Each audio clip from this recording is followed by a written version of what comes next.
So today I'm tattooing a traditional Japanese shishi on one of my very good clients, Rainbow.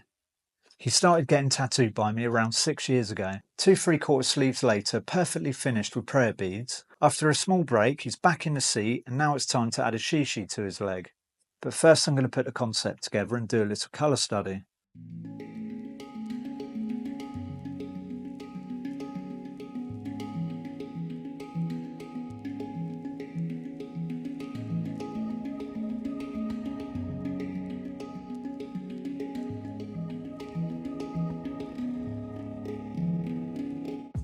Lions never roamed ancient China, but their legend did. The shishi or food dog was born from distant stories, travelling the Silk Road from India and Persia. These creatures weren't symbols of strength, they were divine protectors. Buddhist tradition spoke of lions as guardians of wisdom, their roars powerful enough to drive away evil. Inspired by this, Chinese artisans crafted their own version, stone lions placed at temple gates and imperial places to ward off misfortune. But here's where it gets interesting. Shishi never appear alone. They come in pairs, one male, one female, representing balance. The male holds a sphere, symbolising power over the world. The female rests her paw on a cub, protecting life itself. Together they form an unbreakable force of protection. As this legend spread to Japan, shishi evolved into Komainu. The fierce shrine guardians still stand in watch today, and in both cultures they serve one purpose: to guard, to protect, to endure. So my colour study's done, and my client's going to be with me very shortly. We're going to keep the tattoo straightforward today, so we're going to stick to a very traditional colour palette of vermilion red, crimson red and grey for the body. This should be a really easy one for Rainbow today.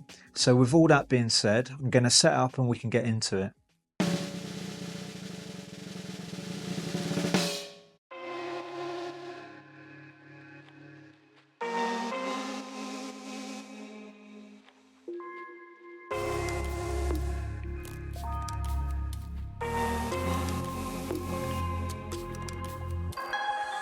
For centuries, the shishi has stood as a guardian against chaos, a protection of sacred places and a symbol of power and wisdom.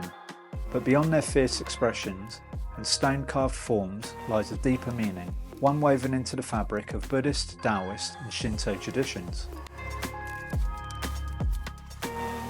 One shishi has its mouth open and the other closed.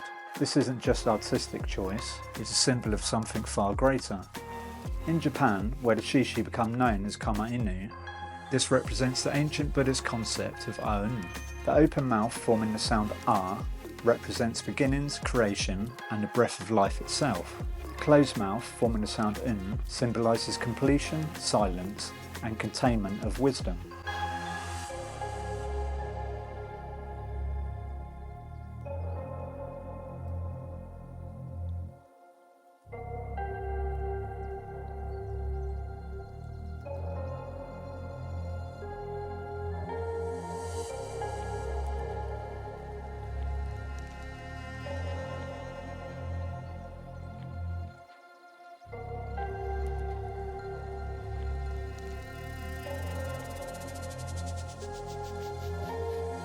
Together, they represent the cycle of existence, the balance between action, stillness, power and peace, life and death.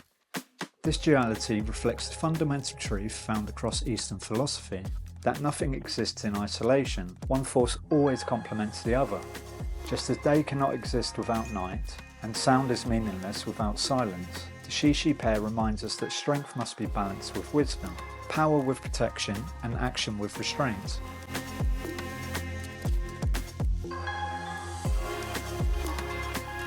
They are not simply decorations, they are sentinels, standing watch at the threshold between the mundane and the divine. In China, shishi statues flank the entrance of temples, palaces and even private homes.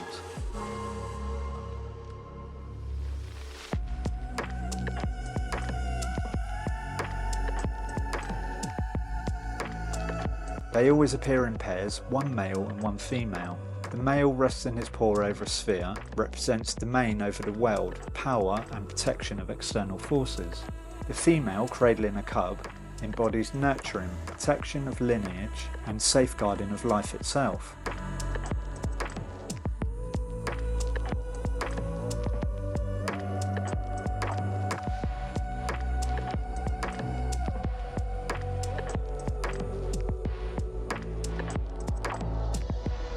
In Japan, as Buddhism and Chinese influence have merged the native Shinto traditions, the shishi evolved into Komainu, the lion dog guardians found at Shinto shrines. Unlike their Chinese counterparts, some Komainu statues have horns, a nod to their mythical origins as supernatural beings. Others appear with flowing manes, standing fierce and watchful, as they might spring to life at any moment.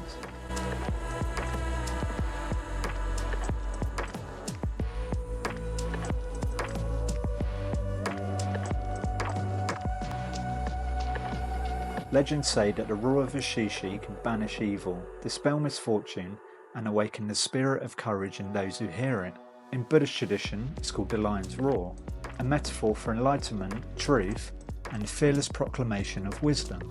The sound of the lion is said to be so powerful that it shakes the heavens, a reminder that truth, when spoken with conviction, cannot be ignored.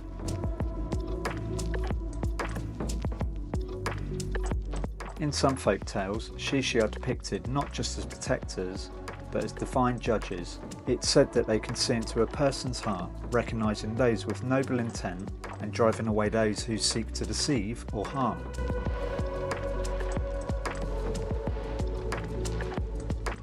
Even today, many businesses, homes and temples still place shishi at their entrance, believing they bring protection, prosperity and spiritual balance. Some people rub their heads or touch their paws as a sign of good fortune or respect, a tradition that has endured for centuries.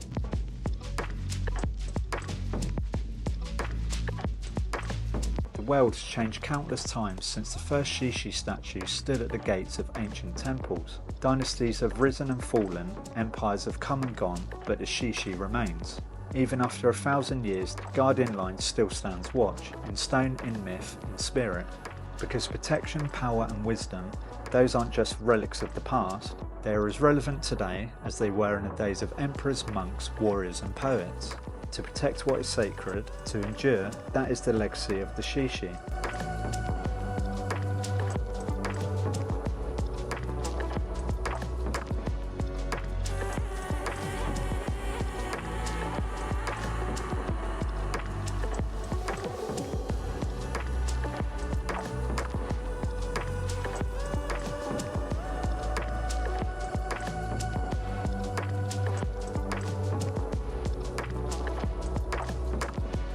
This guardian isn't just about mythology, it's about strength, balance and protection, a symbol that has proven to stand the test of time and also lives on with the person who decides to wear the shishi.